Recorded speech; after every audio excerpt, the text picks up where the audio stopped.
ẹ̀yin tí mo máa ń sọ̀rọ̀ tẹ́ máa ní kí n lọ secretariat tàbí kí n máa wá àwọn ènìyàn kiri ní bínú ni o tẹ́yìn ẹ bá ti bá mi rí lè ẹ bá mi share medium tí mo mọ̀ lélẹ̀ bí church tí wọ́n gbé sister Bùnmi Akínnànú lọ mi ò rò pé drama minister ní so mi ò rí pé drama mo rí pé nǹkan tó ṣẹlẹ̀ yẹn real mo rí pé real àdẹ̀rẹ́ lè rí àfíndẹ́rùbọ̀ lọ́rọ̀ ni we are humans but for the sake of God gospel and your life video tari tó ti ń go viral yìí ẹ jẹ́ kó jẹ́ last of the progress of the healing that we are going to see ẹ jọ̀ọ́ ẹ̀yin tẹ́ yí wọn ká ẹ jẹ́ kó jẹ́ the last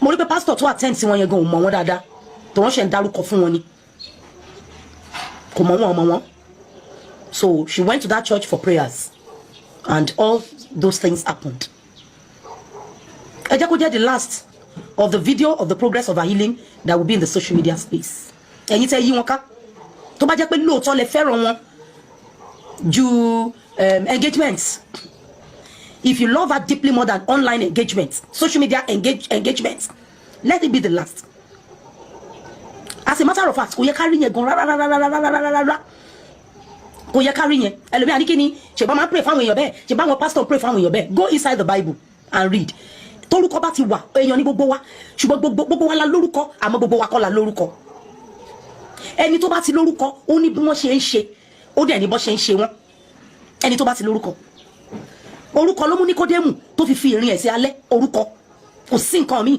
kò jálè orúkọ ló jẹ́ kí Níkódémù kó fi ìrìn ẹ̀ sí alẹ́ tí orúkọ tí obìnrin onísun ẹ̀jẹ̀ òní ló jẹ́ kó lè wà láàrin èrò pẹ̀lú problem ẹ̀ tó dẹ̀ ṣe nǹkan tó ṣe kò sórúkọ so pé èèyàn lórúkọ jẹ́ nǹkan tó lágbára àní tó bá ní orúkọ ó ní bó ṣe gbé ara ẹ̀ many people tó tẹ́ lórí social media space lẹ́ni Bible gan sọ ní ẹni tó wà ní ipò láti Obama ó ló dàbí ẹranko tó ń ṣègbé many people especially bóyá bí àwọn tó wà àti àwọn movies tó ń ṣe tó rò pé àwọn kan lè ṣe bó ṣe wù nígbà tó bá ṣe tán tó bá ti wá tẹ̀yìn táwọn èèyàn wá sọ pé lẹ́yìn tó jẹ́ pé that is name for you so eléyìí tó ń jáde ti jáde òru ni mo wò it was in the middle of the night tí ìbá ṣe pé òru ni mo wò immediately yẹn tí ìbá ṣe pé jóru immediately yẹn ni màá ti jáde tí màá ti ṣe lé mo mọ̀ pé tí n bá ṣe kò lè pẹ́ tó máa kan àwọn tó yẹ tó ní ìdè lára ẹ má ever display progress of our healing ẹ má ever display ẹ má display ọgbọ́n ló ní kẹ́ má display wisdom ló ní kẹ́ má display kò sẹ́ni tí ò lè sick Jésù ti sọ ní nínú ayé a ó rí ìpọ́njú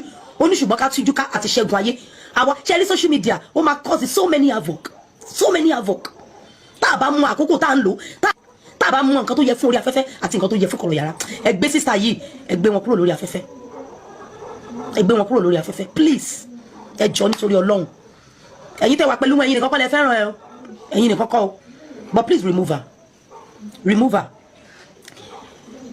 kí ló inform intensive care unit ṣe rò pé rùn bá àwọn doctors àwọn medical practitioners náà ṣe máa kó àwọn kan tó wá ní intensive care unit wọ́n á gbé wọn sẹ́gbẹ̀ẹ́ wọn ò fẹ́ wìtìwìtì ẹbí yàmàyàmà gbogbo tẹ́bí mama lọ kẹ̀kẹ̀kẹ̀ mind lágbára mind ní agbára ẹ lọ béèrè lọ́wọ́ àwọn midwives especially àwọn agbẹ̀bí ìjọ ọmọ CAC gidi ni mí ẹ lọ bí àwọn agbẹ̀bí tóbìnrin bá ti fall into labour wọ́n á wò káàkiri báyìí tó bá ti wò pé ó yẹ kíkiní bóyá ó ti wọ 2 litre àbí 3 litre àbí kí náà máa ló ń wọ̀ tó wò pé ó yẹ kóbìnrin yìí ti bímọ wọ́n wò pé kò dẹ̀ bímọ àwọn ìyá yẹn á wò káàkiri báyìí wọ́n dẹ̀ lè sọ óyá ẹjọ́ mà óyá ẹ wá máa lọ wọn ti ní dé gate church tẹni tó fẹ́ bímọ àti bímọ mind is strong ṣé ẹ wá wo post tẹ́lẹ̀ tí ó go viral yìí ẹ wá wo comment section doctors ti kún bẹ̀ àwọn tó bá nǹkan tó ṣe ni you don't need that we don't need that for our dear sister we don't need it. The Bible says we have imaginations to cast down. So there are things, some things you bring to the social media space. You are only creating more imaginations to cast down. You know, Adrian. Forget about comment sections. Forget about the prayers and anything that anybody says in the comment. Forget about it. Forget about it. See the bit of wòran ìjà. Tẹ́ máa wò pé yẹ kí ìjà yẹn parí ṣùgbọ́n kò ní parí a máa lé sí. Mind àwọn tó wà níbẹ̀. Àwọn kan wọ́n fẹ́ wòran. Tó bá gba ilé ìgbọ́ ìwọ ló mọ̀. Àwọn kan wọ́n fẹ́ wòran. So wọ́n á dúró síbẹ̀ nínú ọkàn lọ́hùn wọ́n á máa fa ìran yẹn gùn kán lè ríran wò mind lágbára gan àdẹ̀mọ́ ló jìra lọ. So tó bá di pé in tó ń ṣe ayé sísá wa báyìí nǹkan kékeré pátágbá ló ń ṣe wọ́n ṣùgbọ́n pàtó bá ti dípa gbé sórí afẹ́fẹ́ àwa bí ẹ mọ iye imagination ti fídíò yìí ti build by so àwọn tó wá ń gbàdúrà fún wọn ẹ máa rí pé ẹ ń contend pẹ̀lú nǹkan tó lágbára ju nǹkan tó yẹ kẹ́ contend with normally ẹ má add the tension tó wà lókè ní imagination láti pull down. mo rántí kò ṣeun tì lọ́dọ̀ bàbá wa bàbá bá dáre ń gbà yẹn àwọn cases kan wà wọn kì í gbé wọn wá sí pápá ìsọjí On gbé wọn wá sí pápá ìsọjí. There's a place they call the strong room, yàrá àdúrà. Pray and lumber 24 hours. So there's a place beside it. To yẹ pé wọ́n ní àwọn tó fẹ́ gba ìwòsàn, wọ́n wà ńbẹ̀. Àwọn ministers of God àwọn máa pray fún wọn. Wọ́n ní kó àwọn yẹn lọ pápá ìsọjí bó ṣe yẹ kó rí nìyẹn. Mo dẹ̀ mọ̀ pé àwọn ìjọ kọ̀ọ̀kan náà láwọn secluded place. Ẹ bí àwọn deliverance ministers. Deliverance tó ń ṣe tí gbogbo èrò pọ̀ tó pọ̀ most cases single kan. So táwọn deliverance ministers bá ti ń ṣe tán tí wo bá ń sọ pé kán gbẹ́ni yẹn lọ sọ́fíìsì ó ní reason. Okay, ènìyàn burú jáì ta ni ó lè mọ̀. Only reason. So it is better you leave people, you know, you leave them in the dark as to what is going on. Let them be in the dark. Let them be in the dark. Let them generate whatever news they want to generate. But don't feed them. This is not just for Sister Bumi. You and I can as well learn from this. Don't feed people. Because when you feed them directly, don't you repeat, this is from direct source. You give them two, they will flesh it up. Then as you cast down imaginations, our lagbara gidi. Loruye, I prayed for her. I prayed and all these messages came to my spirit. And ibi tó wá sí ọkàn mi nǹkan òye kan tí ẹ̀mí mímọ́ fi yé mi ní ọ̀rọ̀ Elijah, prophet Elijah. Nígbà tó di pé ó sá fún Jezebel. He ran from Jezebel. Ó lọ sá pamọ́ sábẹ́ igi juniper. Ó kúrò ńbẹ̀, ó sá káàkiri. Ó ṣá lọ. Áńgẹ́lì Ọlọ́run sọ pé kó máa move. Ó ṣá move títí tó fi dé ibi tí ó ti bá Ọlọ́run pàdé. Báwo ló ṣe bá Ọlọ́run pàdé? Ìjì ló kọ́kọ́ wá, ìjì líle, wind, serious wind. Bíbélì ní God was not there. Lẹ́yìn wind yẹn, earthquake, ilẹ̀ rírì, tó ti wọ́n pé ilé gbọ́dọ̀, God was not there. Lẹ́yìn earthquake, fire, iná gidi tó ń jó. Ṣebí our God is a consuming fire, but God was not in that fire. And after the fire came the still small voice. Ẹni tí ò bá mọ bá ṣe ń lo social media, still small voice, lè gbọ́ mọ́ ní social media, ní gbọ́ still small voice mọ́, á sọnù. Torí gbogbo mẹ́ta tó ṣáájú yẹn ní social media wọn gbogbo ní ọ̀pọ̀ ìgbà Ọlọ́run lè má sí níbẹ̀. Tó bá dẹ̀ wù láti wà níbẹ̀ á wà níbẹ̀. Bọ́ ẹ̀rí ní kéèsì yìí àkókò ìdákẹ́jẹ́ ni sísà yẹn wà. Ẹ jẹ́ kó lọ. There are some things tọ́lọ́ máa ń kọ́ àwọn ọmọ ẹ̀ nígbà tó bá jókòó lójú kan n tó ṣe mí rí ni. Nǹkan tó ṣe mí rí ni. There are so many things tọ́lọ́ máa sọ. Ètò ẹ̀ tí wá dùn mí wọ́n wá gbé máìkì fún kó kọrin. Kò wá bẹ̀yẹn láti wá minister now. That's not supposed to be. And please churches, put people that are spiritually minded in your media, please. So that our caption to mama kosi services yin ko mama jọ ìpolówó business or ìpolówó ọjà. Ẹ má jẹ́ kó jọ ìpolówó ọjà. Ẹ má jẹ́ kó jọ ìpolówó products. Kò sẹ́ni tó ní products tó ń ta kò sí. Wọ́n làwọn tó ń ṣe sọ pé àti sọ church di business enterprise. Nígbà tó bá ti dé pé bá ṣe polówó ẹ̀ kì í ṣe pa polówó Jésù mọ́. Ó dàbí pé Jésù ti bí yàtọ̀ sí Jésù ti bẹ̀yẹn. Àwa kò náà máa wá polówó tiwa dáadáa ju ti bẹ̀yẹn lọ no. So ẹ máa àwọn tó ní àgbékalẹ̀ ọ̀rọ̀ ẹ máa fi wọ́n sí media tèmi so that abaka caption tó kọ sí video a rí pé Ọlọ́run náà project not the church.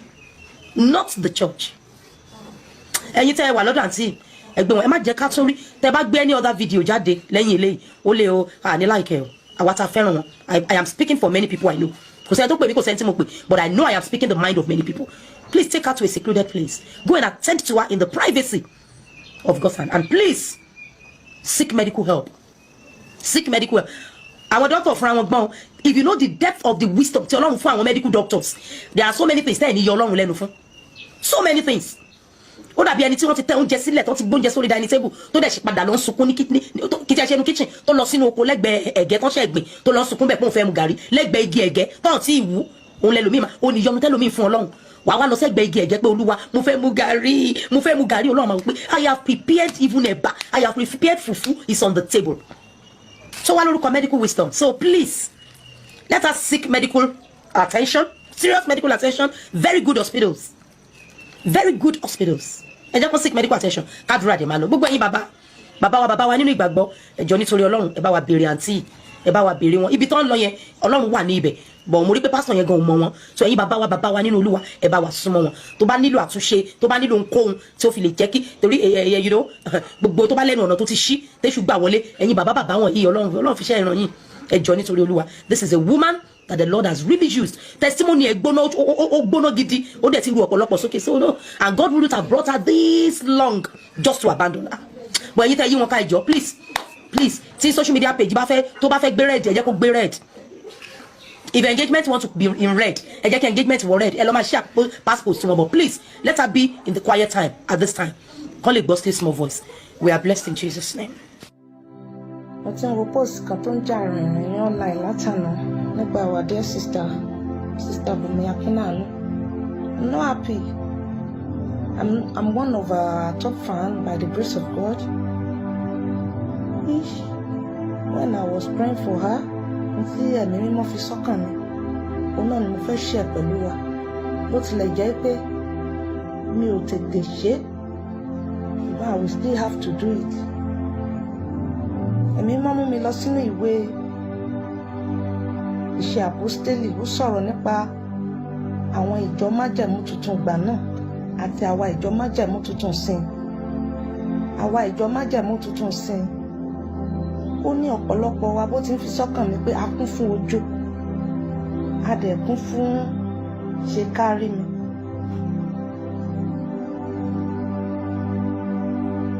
Bí ohun tó ṣẹlẹ̀ nínú ìwé Iṣẹ́ Àpọ́stélì yẹn, ìjọ fi ìtara gbàdúrà fún Pétérù bí wọ́n ti fi Pétérù sínú túbú.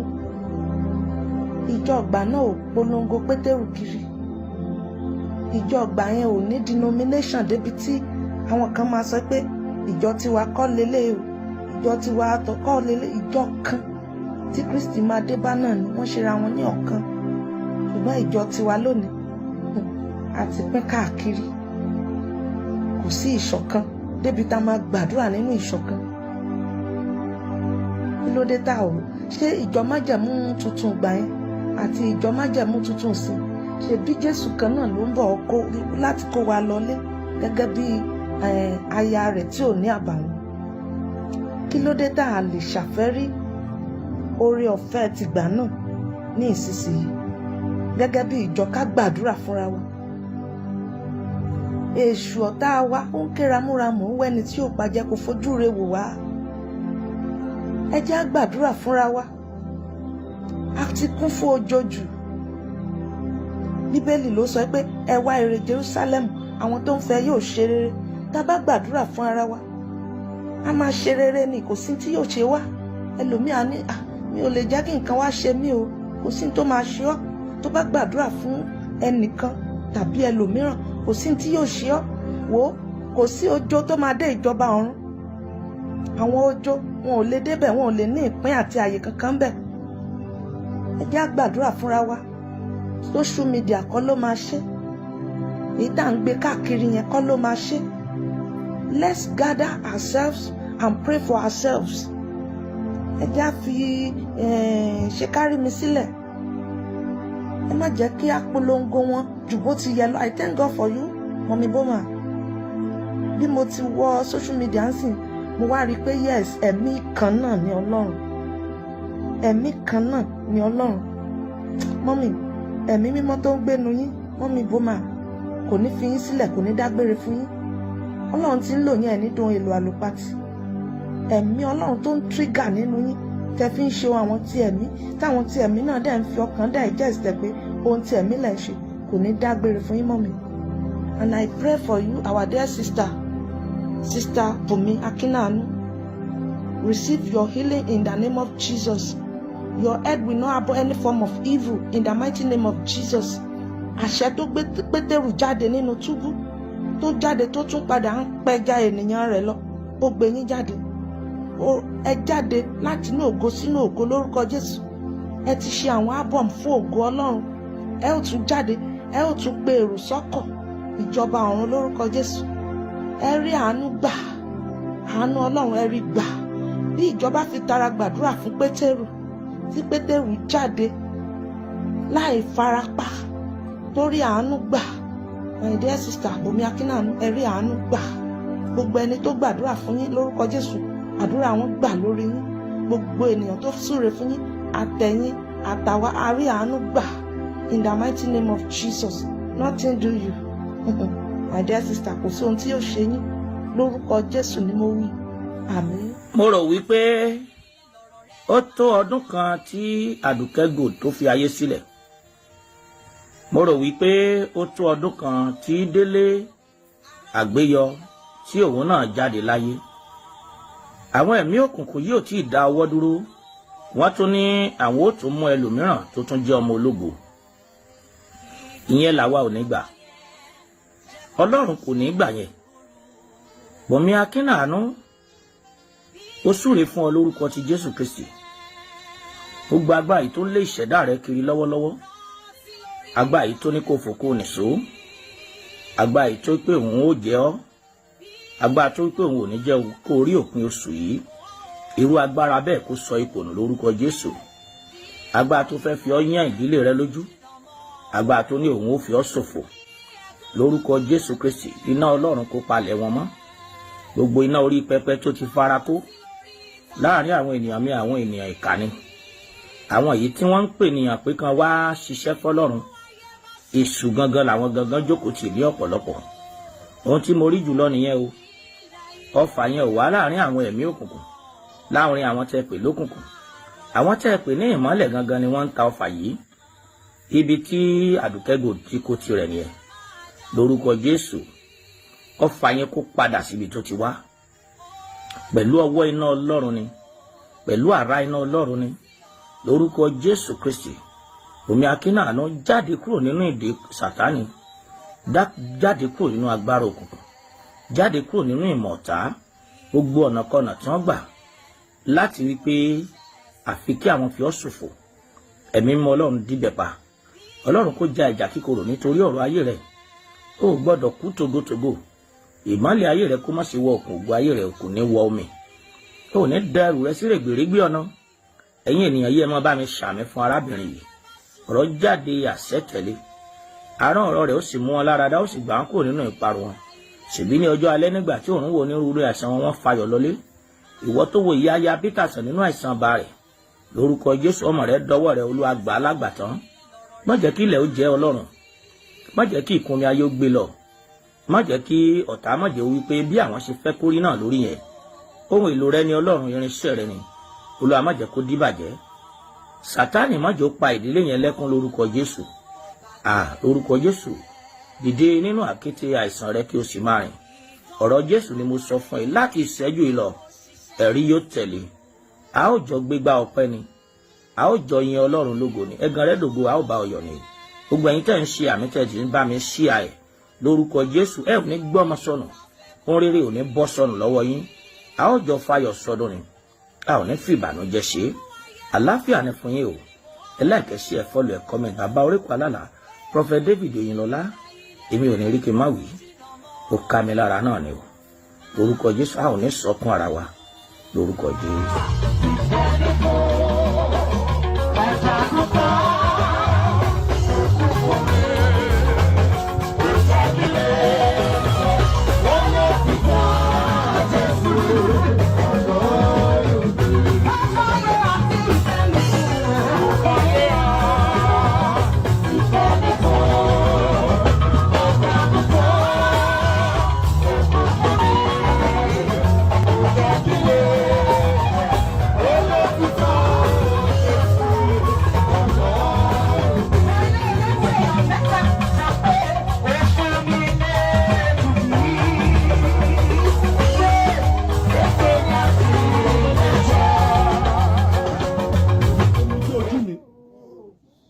àǹtí yìí ó jẹ́ pìtìpìtì ìyà, ọpẹ́lọpẹ́ church tó ń lọ ló ẹ̀bù ẹ̀.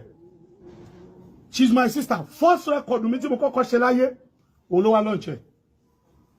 Bùnmi Akínnànú ó máa jẹ ìyá o. Ẹni pé tó bá ń kọrin ó máa ń díjú kọrin ni. Very highly spiritual. Ó máa ń wà nínú ẹ̀mí ní gbogbo ìgbà. Ó release orin kan lọ́dún yẹn, gbogbo yín lẹ kọrin yẹn.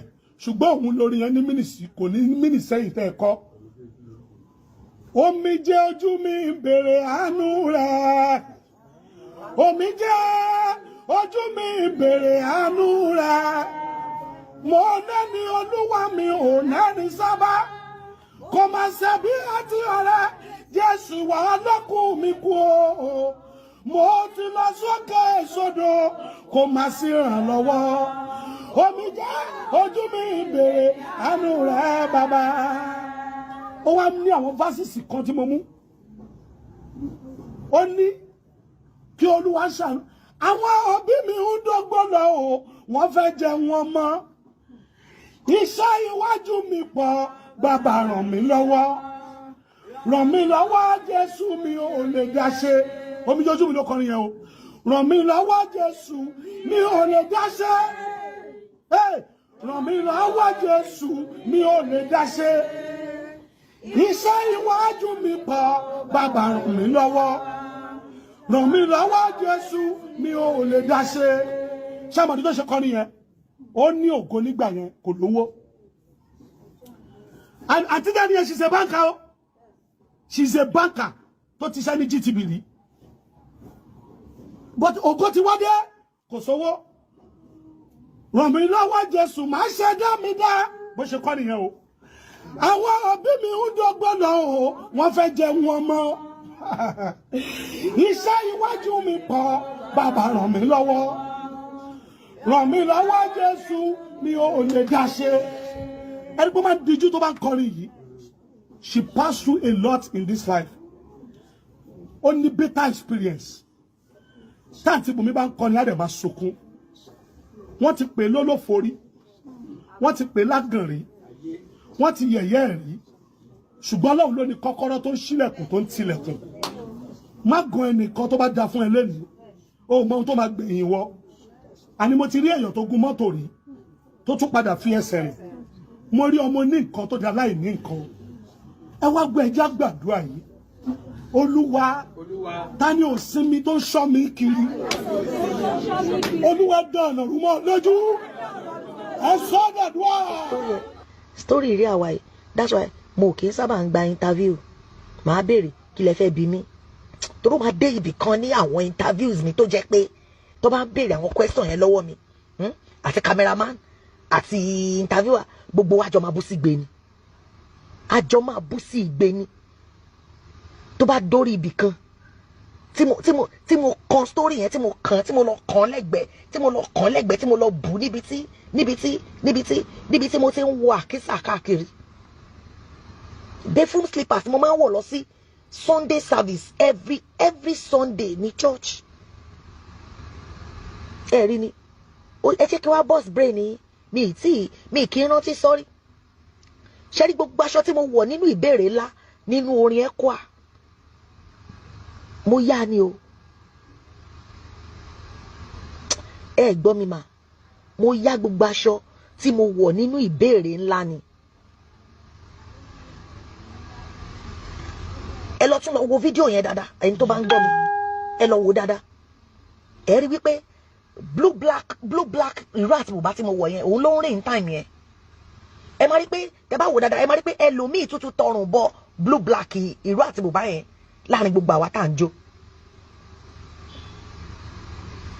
ẹlòmíì wọ̀ gèlè tí mo wọ̀ yẹn mi mọ̀ bóyá bìkan tẹ́rí pé yẹtí ti jábọ́ létí mi báyìí ẹni tó ní yẹ́rìn yẹn ẹ̀yìn mi ló wà báyìí wọ́n ń fi style sọ fún mi ni pé tó bá jábọ́ ikú pa ẹ́ tó bá sọnù tètè mú ẹ̀rí bóyá ni pé mo mu ni tí mo mu dání pé nǹkan tí mo yá gbé ọwọ́ ẹ̀ sókè olùfẹ́ ohun tó pọ́n ẹ lójú tẹ́lẹ̀tẹ́lẹ̀ nínú ọdún yìí ó máa di ayọ̀ fún ẹ nínú ọdún yìí. ọjọ́ àṣeyọrí tó sọnù láyé ẹ̀ a máa wárí wàá lọ́jọ́ ayẹyẹ ìrànlọ́wọ́ á dìde fún ẹ ògo ara ẹ máa gbàdọ̀bálẹ̀ àwọn ajúnilọ ògo ara ẹ máa gbàdọ̀bálẹ̀ àwọn ọ̀tá ẹ àmì ni kò ṣe lórúkọ Jésù ayé ò ní rí ẹ mú ọ̀tá ilé ọ̀tá òde wọn ò ní rí ẹ mú ẹ̀yà ara ẹ kò ní daṣẹ́ sílẹ̀ ìrànlọ́wọ́ á dìde fún ẹ ojú ẹ kò ní rí bi lórí ọmọ wàá jẹ àjẹyó àti àjẹṣẹ́kù lórúkọ Olúwa Ọlọ́run àwọn ọmọ ogun. Omijé ojú mi ò gbọdọ̀ kú omijé ojú mi kò gbọdọ̀ kú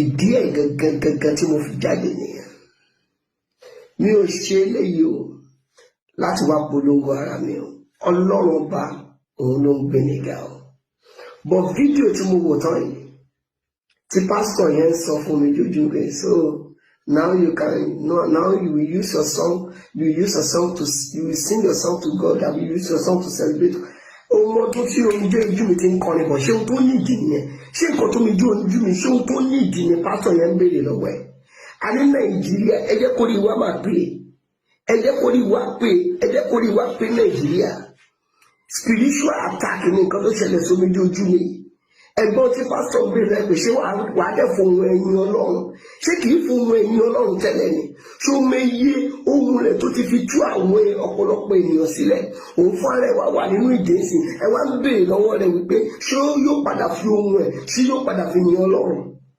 Listen to me. Spiritual, we use spiritual to attack spiritual. Ṣé àti máa ń fi ayé wa play káyìtì jù. Èèyàn pàtàkì lómijé ojú mi jẹ́, if not I will not come out. Bàbá ṣíṣe àwọn olórúkọ tì mí. Gbogbo ẹnikẹ́ni tó bá ní contact omijé ojú mi, ẹ bá mi sọ fún pé kó wá èèyàn kó ràn sí mi. Ohun tí mo fẹ́ fún lélẹ̀. Níwájú Ọlọ́run àti ènìyàn. Tó bá ti lò ó, tí kò bá ti kápá tó ń bẹ́ńbẹ́ yẹn, mi ò ṣe wòye mọ́. Listen to me very well. Spiritual attack nìkan tó ń ṣẹlẹ̀ sí yẹn. Ẹ pè é. Níbi tí wọ́n ti ń bọ̀ ẹ pè é jẹ́ kó rán ènìyàn sẹ́mẹ̀ bàbá ṣe àwọn olórúkọ tèmi torí tí mo gbé dání mo torí omijé ojú mi mo ṣe lọ ṣe láti fi kápá ohun tó ń ṣe yẹn ni bẹ́ẹ̀ ni spiritual ni o spiritual this is not a matter of joke WhatsApp number tèmi kò yípo padà 08054353629 bàbá ṣe ìràwọ̀ ni mi kò sí ibi tí Ọlọ́run ò kì í lò wálé lórí. Ṣùfà tí wọ́n bá ti gbàgbọ́ ẹ bá mi ṣe àdúgbò ẹ jẹ́ kó kọ́ mi ní ojú mi lára ẹ jọ ẹ bá mi máa ṣe àdúgbò ẹ lọ́ba torí tí ẹ mo ṣe ṣe iṣẹ́ ìṣẹ̀lẹ̀ ó kàn máa fọ ẹsẹ̀ ó máa fọ ẹsẹ̀ yẹn ni níwájú Ọlọ́run àti ènìyàn gbogbo ohun tí adọ́sọ nípa ẹ gbogbo ẹ pátá ni ó give testimony lé lórí this is not a matter of